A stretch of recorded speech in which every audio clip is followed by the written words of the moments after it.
Hello बच्चों, कैसे हैं आप लोग? सब ठीक ठाक? चलिए, प्रकाश वाले चैप्टर में पढ़ते हैं एक इम्पोर्टेंट टॉपिक। एक गोलीय उत्तल पृष्ठ के लिए अपवर्तन सूत्र। एक गोलीय उत्तल पृष्ठ के लिए एक गोलीय उत्तल पृष्ठ के लिए अपवर्तन सूत्र पढ़ते हैं। एक्स वाई एक गोलीय उत्तल पृष्ठ है। P इसका ध्रुव और P से जाने वाली क्षैतिज रेखा, P से पास होने वाली क्षैतिज रेखा मुख्य अक्ष, P से पास होने वाली क्षैतिज रेखा मुख्य अक्ष। C इसका वक्रता केंद्र,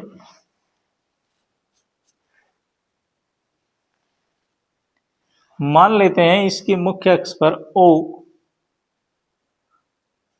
एक बिंदु आकार वस्तु रखी।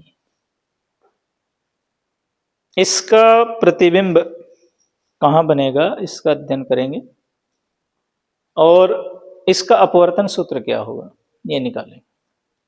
क्लियर? चलिए स्टार्ट करते हैं। यहां से एक रे चलेगी, एक किरण चलेगी प्रकाश की, जो पास होगी कहां से? पोल से।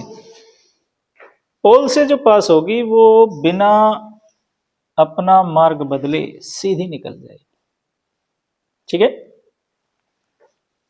और एक दूसरी रे टकराती है यहां पॉइंट ए पर। ये पॉइंट ए यहां टकराती है।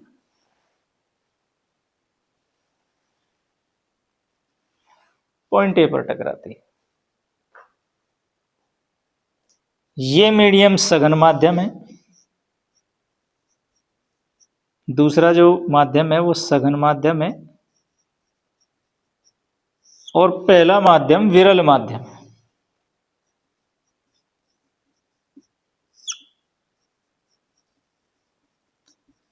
जब विरल माध्यम से सघन माध्यम में प्रकाश किरण जाएगी तो अपने मार्ग से तो विचलित होगी।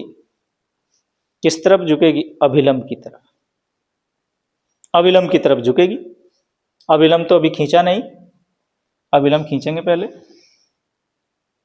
अभिलंब होगा जो कि वक्रता केंद्र से पास होगा, क्योंकि स्फेरिकल सरफेस, गोलाकार जो भी सरफेस होगा उसकी त्रिज्या हमेशा परिधि के साथ 90 अंश का कोण बनाती है। तो ये जो लाइन हमने खींची है, दिस इज अभिलंब एट द आपतन बिंदु पर अभिलंब। आपतन बिंदु पर अभिलंब। क्लियर? आपतित किरण अभिलंब के साथ जो कोण बनाती है उसको क्या कहते हैं? आई। क्लियर? अब ये दूसरे माध्यम में जाएगी, दूसरे माध्यम में जाएगी तो अभिलंब की ओर झुकेगी। ऐसे नहीं जाएगी, ये ऐसे जा रही थी, ऐसे नहीं जाएगी, थोड़ा अपने मार्ग से विचलित है। क्लियर बच्चों? लेकिन फिर भी ये दोनों किरणें तो कहीं नहीं मिलती आगे, तो इस अपवर्तित किरण को हम पीछे बढ़ा के देखते हैं और ये हमें यहां आई पर मिलती हुई प्रतीत होती है। कहां मिलती हुई प्रतीत होती है? आई पर। ये अपवर्तित किरण अभिलंब के साथ कुछ कोण बनाएगी और उसको कहते हैं आर। क्लियर?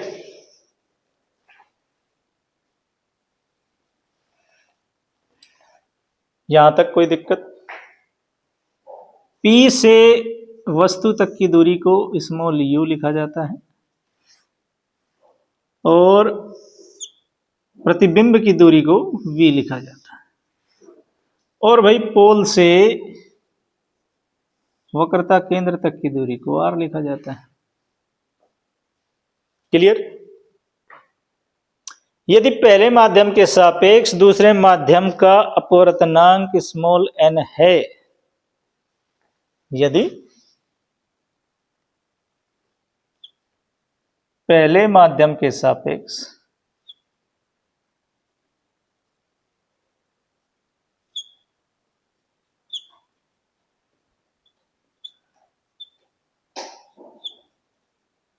दूसरे माध्यम का अपवर्तनांक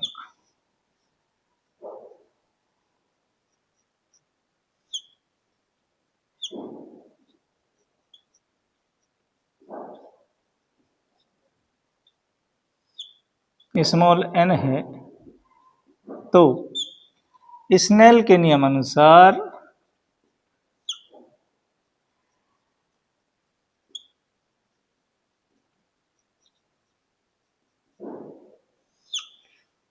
क्या होता है बच्चों? स्नेल का नियम n बराबर sine I upon sine are.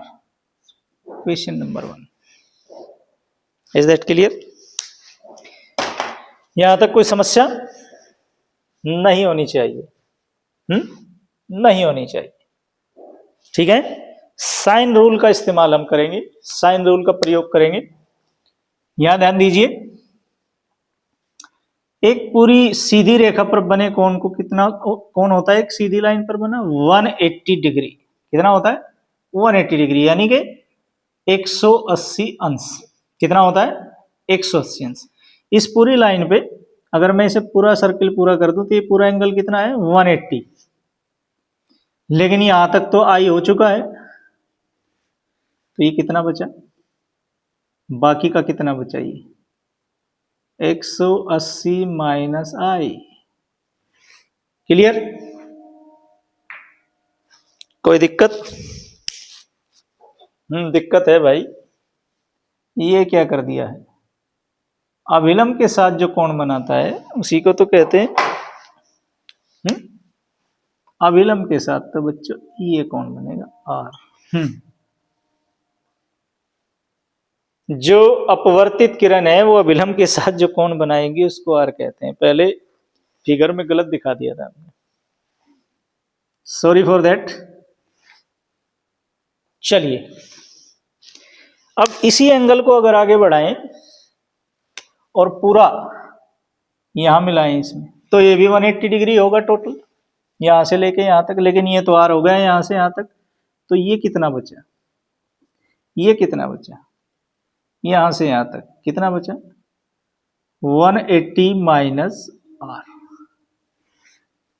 Clear? ये जो पॉइंट है जहां गिरी थी रे, इसको हमने ए कहा, ये ए पॉइंट।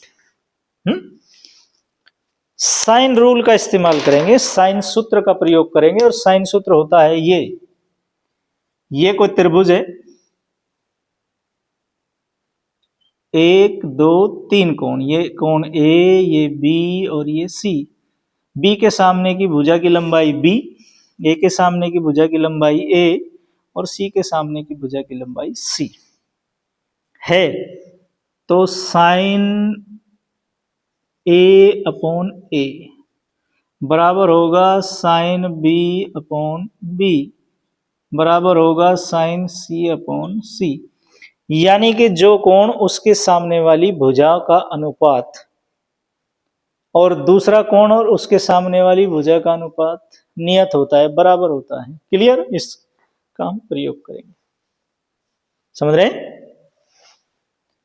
त्रिभुज ओ ए सी का प्रयोग कर रहे हैं। ओ ए सी में साइन रूल लगाएंगे, साइन रूल लगाएंगे।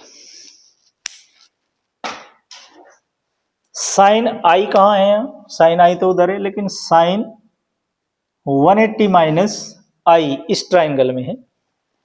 ओ ए सी एक त्रिभुज है, इस पूरे त्रिभुज में एंगल कितना है? ये ए वाला एंगल कितना है? 180 माइनस आई।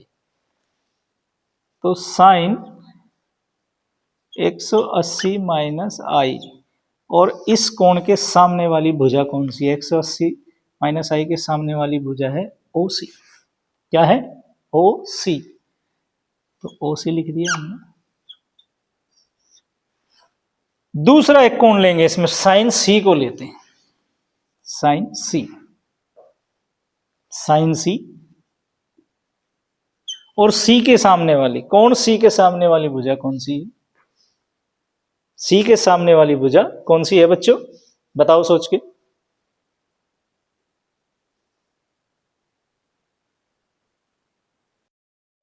साइन सी के सामने वाली कौन सी भुजा है? अरे कोण सी के सामने वाली भुजा है ओ ए, तो sign C upon O A, sign 180 minus आई बराबर ओ C upon O A sine सी। ये कहीं पढ़ा है क्या? ट्रिग्नोमेट्री में पढ़ा होगा भाई, त्रिकोणमिति में पढ़ा है। साइन 180 माइनस थीटा बराबर साइन थीटा, तो इसको हम साइन थीटा ही लिखेंगे। और sign I equals two O C upon O A sine सी। कोई दिक्कत होगी तो वही उसका सॉल्यूशन होगा, इक्वेशन नंबर 2। साइन आई की वैल्यू हमने निकाल ली। अब दूसरा ट्रायंगल लेंगे, दूसरा त्रिभुज लेंगे, त्रिभुज आई ए सी में, त्रिभुज आई ए सी में, आई ए सी त्रिभुज आई ए सी। और इस त्रिभुज में यहां ए पर बना कोण कितना है? ये 180 minus 180 minus R, 180 minus R, तो साइन 180 माइनस आर, और इसके सामने वाली भुजा आई सी, आई सी इस ट्रायंगल में है आई सी। फिर साइन सी लेते हैं, सी के सामने वाली भुजा बताएं, इस कोण के सामने वाली भुजा है I A, I A. So sine 180 minus I, sorry R बराबर ये आ गया आई C upon I A sine C. फिर यही साइन 180 माइनस थीटा बराबर साइन थीटा, यानी साइन आर बराबर I C upon I A sine C. Clear? कौन सा फॉर्मूला यूज किया था हमने यहां? हमने यूज किया था साइन 180 माइनस थीटा बराबर होता है साइन थीटा। वही फॉर्मूला हमने यहां यूज किया है। ये हो गई समीकरण नंबर 3। क्लियर बच्चों? अब करेंगे क्या, क्या करेंगे? साइन आर और आई के मान रखेंगे समीकरण 1, समीकरण 1 में इनके मान रखेंगे। चलिए रखते हैं। समीकरण 1 है n equals to sine I upon sine are.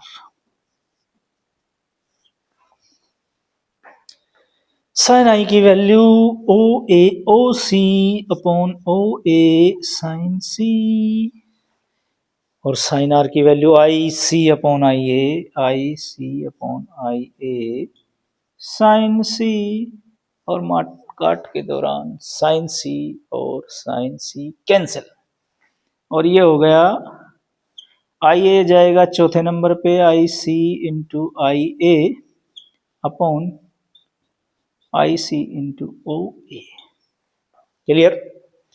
बिंदु P और A के बीच की डिस्टेंस बहुत कम है, इनके बीच की दूरी बहुत कम होती है, बहुत कम होती है, तो ओ ए को OP के बराबर मान सकते हैं और आई ए को IP के बराबर मान सकते हैं। चूंकि P तथा A के बीच की दूरी बहुत कम होती है, बहुत कम होती है, ना के बराबर, बहुत थोड़ी होती है, बहुत कम होती है, कम होती है, तो ओ ए इक्वल्स टू ओ पी और आई ए बराबर आई पी मानते हैं, मानते हैं, मान लिया है। इसको नोट कर लें आप पहले, बच्चों इसे नोट कर लीजिए, मैं इसे साफ करूंगा, नोट कर लो इसे। ये इस तरफ मापेंगे वो तो होगी पॉजिटिव यानी प्लस की, और इस तरफ जितनी मापेंगे वो होंगी माइनस की यानी कि ऋणात्मक। और सभी दूरियां मापी जानी है ध्रुव से, तो यू तो माइनस की होगी, यू कैसी होगी, माइनस की, यानी minus u plus R. Clear बच्चों? आई पी, आई से पी, ये डिस्टेंस माइनस की होगी क्योंकि पोल से नापेंगे इसको। पी से आई तक कितनी है, V, minus V. Clear? Upon I से सी के डिस्टेंस, आई से सी, आई से सी यानी कि वी प्लस आर, और वी माइनस की होगी, वी कैसी होगी, माइनस की होगी, V plus R into O से पी, ये भी माइनस की होगी क्योंकि पोल से लेंगे हम। क्लियर? मल्टीप्लाई करें, माइनस वी माइनस यू हो गए पॉजिटिव यू वी प्लस के यू वी और minus V R. That clear? ये भी मल्टीप्लाई करेंगे प्लस के यू वी और minus U R, cross multiply N U V minus N U R equals to U V minus V R. दोनों ओर you V R से भाग देंगे, दोनों ओर यू वी आर से भाग देने पर, भाग देने पर दोनों ओर यू वी आर से भाग देंगे, यू वी आर से भाग दे दीजिए, एन यू वी को यू वी आर से भाग दे दिया, इसको दे दिया एन यू आर और यू वी आर बराबर U V upon U V R minus V R upon U V R. Cancel कुछ होगा, कैंसिल, यू वी से यू वी, आर से आर, यू से यू, या यू वी से U V, V V V और R. Clear? यहां क्या रह गया, N upon R minus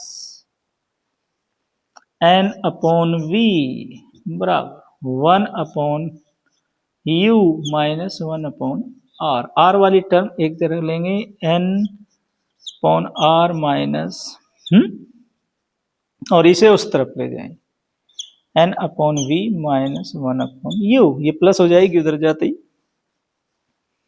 are यहां हो गया एलसीएम और ये हुआ एन माइनस 1 बराबर N upon V minus 1 upon U. यही है अपवर्तन सूत्र। एक गोलीय उत्तल पृष्ठ के लिए अपवर्तन सूत्र, एक गोलीय उत्तल पृष्ठ के लिए अपवर्तन सूत्र। आगे भी ले जा सकते हैं इसको, कैसे? अगर ये कहें कि दूसरे मीडियम का रिफ्रैक्टिव इंडेक्स n2 है और पहले का n1 है, अगर ये कहा जाए कि पहले मीडियम का रिफ्रैक्टिव इंडेक्स n1 है और दूसरे का रिफ्रैक्टिव इंडेक्स n2 है, तो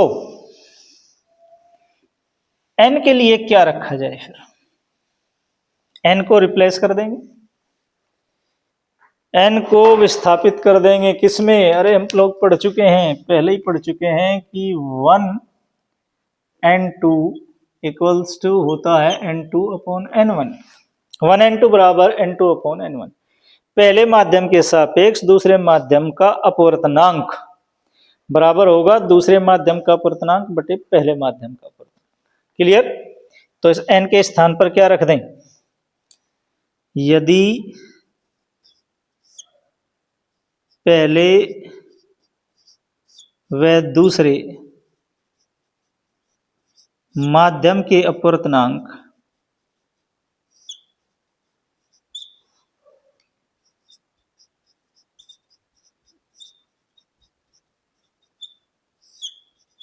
n1 तथा n2 है, तो क्या करें? n के लिए लिखेंगे n2 अपॉन n1। n की जगह क्या लिखेंगे? n2 अपॉन n1 लिखेंगे। लिख दीजिए भाई, यहां लिखते हैं। ये हो गया n2 upon n1 minus 1 upon r बराबर n2 upon n1 v minus 1 upon u। यहाँ एलसीएम लेंगे इसका, n2 माइनस n1 और ये होगा n1 r और ये होगा n2 upon n1 v 1 upon u। इसे बटे में से n1 को खत्म करो, खत्म करो। खत्म कैसे करें? सारे में n1 से मल्टीप्लाई कर दो, n1 से गुना कर दो। दोनों ओर n1 से गुना करने पर, दोनों ओर n1 से गुना करने पर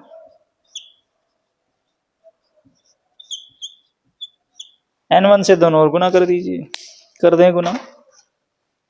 कर दें? कर दी भाई। n2 माइनस n1 गुना n1 अपॉन r बराबर n2 अपॉन n1 r गुना n1 और n1 अपॉन u। ये इससे कैंसिल, ये इससे कैंसिल और ये हो गया n2 minus n1 upon r equals to n2 upon v minus n1 upon u। अगर क्वेश्चन पूछा जाता है ऐसे कि पहले माध्यम के सापेक्ष दूसरे माध्यम का अपवर्तनांक है n, तो फिर रिफ्रैक्शन फॉर्मूला ये हो गया। और अगर पहले और दूसरे माध्यम के अपवर्तनांक हमें अलग अलग लिखने के लिए कहा जाता है तो n के स्थान पर n2 अपॉन n1 लिख दें। क्लियर बच्चों? इसे नोट कर ले। मिलते हैं एक और टॉपिक के साथ अगली वीडियो में। तब तक के लिए best of luck and good bye.